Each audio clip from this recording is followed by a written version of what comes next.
Because NATO leaders are gathering in The Hague on Wednesday for a summit tailor-made for US President Donald Trump, with European allies hoping a pledge 5% of the GDP for defense spending. The new target of 5% of GDP for defense encompasses both hard military spending and investments in defense-related infrastructure and cybersecurity.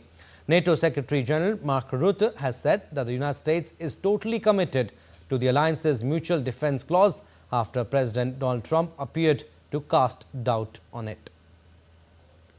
For me, there is absolute clarity that the United States is totally committed to NATO, totally committed to Article 5, and yes, there is also an expectation, which will be fulfilled today, that the Canadians and the Europeans will speed up their spending, making sure that we not only are able to defend ourselves against the Russians and others, but also to equalize. And this is fair, that we spend the same as the US is spending. And on the sidelines of the summit, Ukrainian President Volodymyr Zelensky and US President Donald Trump are planning to meet today at The Hague. The two leaders have been a central figure at recent summits. However, Zelensky has not been invited to the main working session with NATO members. Apart from the ceasefire, the discussion are expected to focus on Ukraine's purchase of a defense package, a large part of which consists of air defense systems. The leaders would also discuss more sanctions against Russia and a price cap on oil. All right, DD India's Akshay Dongre joins us to talk more on this. Akshay, two-day summit taking place at The Hague, Netherlands. Tell us what's the primary agenda.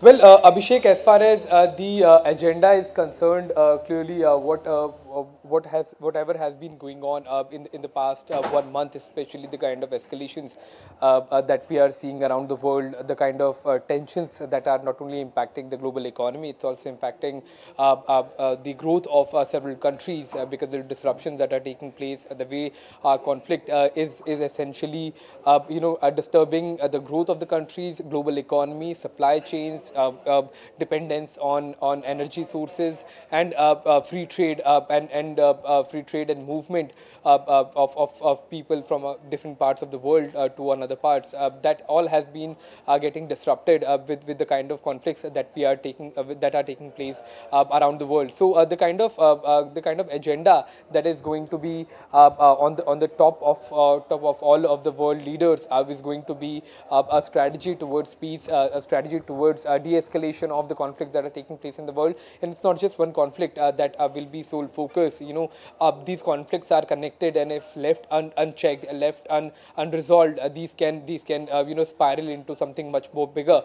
With more and more countries are seeing disturbance, are seeing terror attacks, are seeing violent crimes, and there have been situations where tensions that have been there for several decades are now coming out more and open, and especially at a time when conflicts start rising in different parts of the world, these kind of fissures also open. So global peace and how de-escalation has to happen in these kind of conflicts, that is going to be on the top of the agenda at the conference, and world leaders are going to call for a de-escalation of the tensions that are erupting in different parts of the world, be it the Ukraine-Russia conflict that has been going on for several years now, be it the tensions in the Middle East, or the kind of conflicts that are taking place in Africa as well, besides the other problems that are taking place. So the conference is going to deliberate on all of these issues, and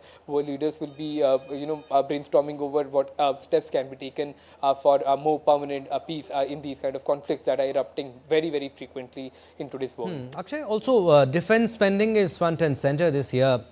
Tell us what exactly is the 5% target which is being discussed, and how are member countries likely to respond to it? Well, the 5% defense spending, especially when it comes to the NATO countries, that has been there as far as the membership is concerned, as a criteria for being a member of NATO. Many countries have been defaulting on that for decades, and that this entire issue has come to front, especially after Donald Trump took over presidency in the first term, when he highlighted this issue of